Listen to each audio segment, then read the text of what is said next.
The government expects you to increase the tax base. That's also the country's expectation. And every expert on the subject echoes that demand. Everybody also expects you to come down heavily on the evaders. But when you act, there are very few who are willing to give you a pat on the back. And therefore, rare stories or rare exceptions of incidents or developments, they almost become anecdotal. But nonetheless, that's the environment in which the tax department does function. And it goes to the credit of the direct tax department that even when last year the economy was recovering out of a slowdown phase, and not many expected the tax collections to rise significantly, the direct tax collections did rise by about 9% plus, which brought us very close to the revised targets itself. This year, with an increased buoyancy, improved GDP growth rates, we expect a growth of 14 to 15%. And that seems reasonably plausible. It's only with that that the increased expenditure of the government can be met. Last year we were successful in managing the fiscal deficit.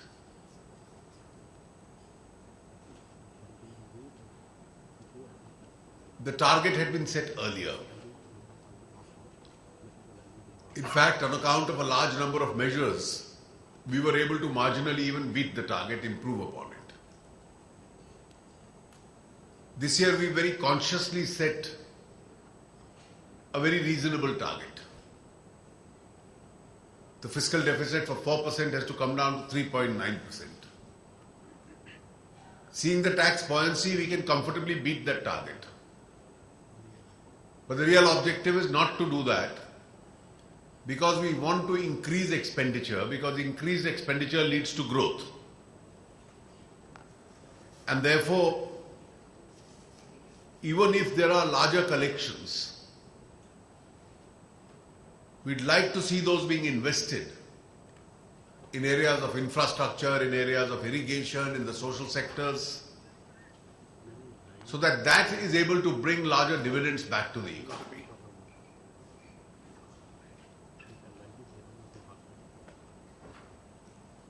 In your functional culture, you have the very important and onerous responsibility of recovering every rupee which is due to the government. About taxation laws, it is said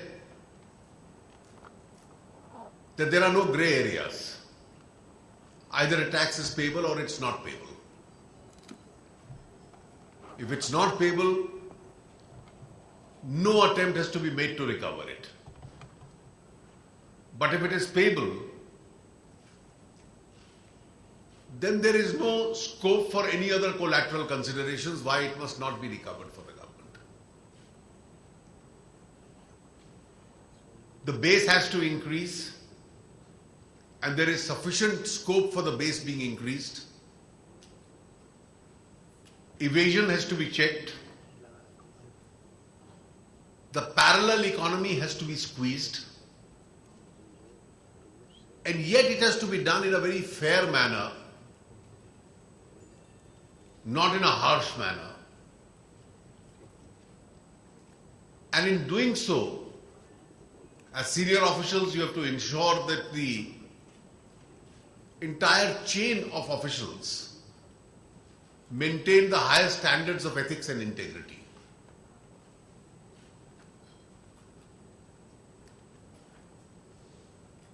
The last 1 year we have indicated the approach of the government towards taxation reforms.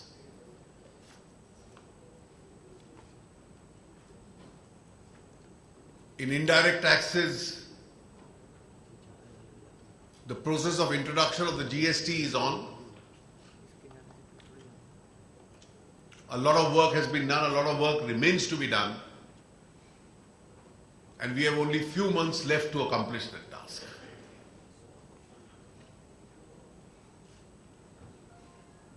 Indirect taxes, as far as corporate tax is concerned, our effort over the next 4 years is to bring down the taxation to global levels and phase out the exemptions to the extent it is possible. As far as individual taxpayers are concerned, while expanding the base, bringing within the scope the non-filers who should have become filers, and I see that you have in the last few months an impressive track record in that regard. We also are trying to ensure that that segment needs a certain set of exemptions so that we can encourage them to spend and we can encourage them to save.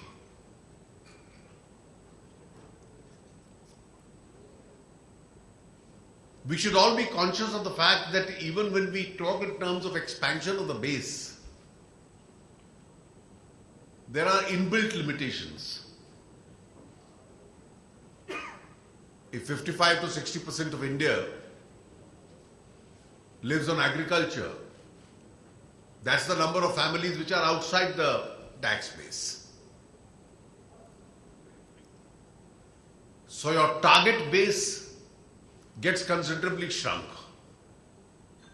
and it's out of the rest, which may also include a large number of people who fall in the exempted category, that you really have to target.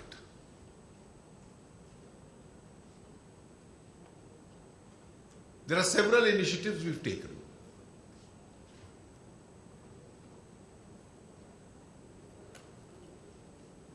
And Indian society is also evolving its attitudes.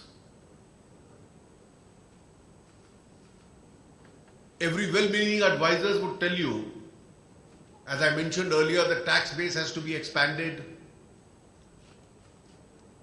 black money has to be squeezed out. At the same time, if you take steps to do that, you have to listen the taunt of draconian steps which are being taken. The black money law, which has been cleared by Parliament, no honest taxpayer has anything to fear. It's targeted only against those who have stacked assets abroad. The department would be coming out with its policy that even they are being given a compliance window on the new taxation which has been imposed on those assets outside. It's only those who have defied the system in the past and those who want to defy the compliance period also who may have something to worry about. There are steps that which have been announced and some may be announced in future with regard to squeezing the quantum of black money. If the base increases, if the collections increase, and those who have to pay taxation are compelled to pay it, the ability of the government to spend and also then concessions in terms of rates to the honest taxpayers also improves. I have in the last session also introduced the Benami Properties Law, which will be considered by Parliament itself. We hope to have that law legislated soon. Use of technology has been encouraged. You got the distinction of being awarded by the Honorable Prime Minister for the exceptional work which has been done. I do understand that the CBDT is also working on simplification in many areas, including the forms, which will be a great asset to the taxpayer itself. The policy has to be crystal clear that nobody should be harassed, but the evader must not succeed. If within the parameters of this policy, we continue to do our job, which I said in the opening comments is very unenviable job, I'm sure you would have complied with the mandate that has been given to you. I wish your deliberations today a great success, and I'm sure this year you'll probably certainly set the record for the highest ever collections, but also beat the targets which we have set for you. I wish you all the best.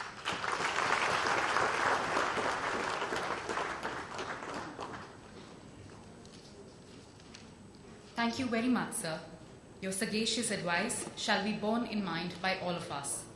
We will continually endeavour to uphold the principles of a fair and non-adversarial tax regime and fulfill our role as partners in the growth and development of our nation. I now request Chairperson CBDT, Srimati Anita Kapoor, to present a memento to our esteemed chief guest as a token of our respect and gratitude.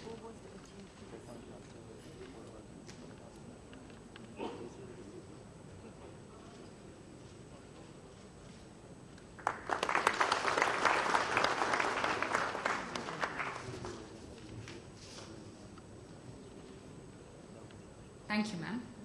I invite Member Revenue, Central Board of Direct Taxes, Shri Atulesh Jindal, to propose a vote of thanks.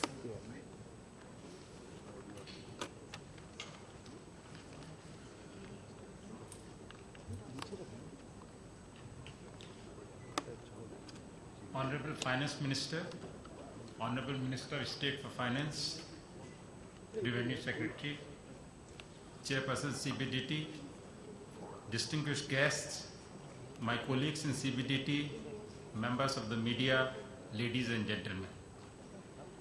It's my privilege to propose the vote of thanks on the occasion of the inauguration of the 31st Annual Conference of Principal Chief Commissioners, Principal Directors General, Chief Commissioners and Directors Generals of Income Tax. This conference is an annual feature in the calendar of the Central Board of Direct Taxes. It provides an opportunity to the senior officers of the department to interact and discuss the plan of action for the year. During the conference, the broad roadmap for the year is laid down for achieving the objectives of the department. We are grateful to the Honorable Finance Minister for his encouraging leadership, which is of immense help in raising the morale of the department and inspiring us to strive hard to achieve our objectives. I thank the Honorable Finance Minister for gracing this occasion. Sir, your august presence today has rendered perfection to the commencement of this conference. Your valuable advice will continue to inspire our work and thinking.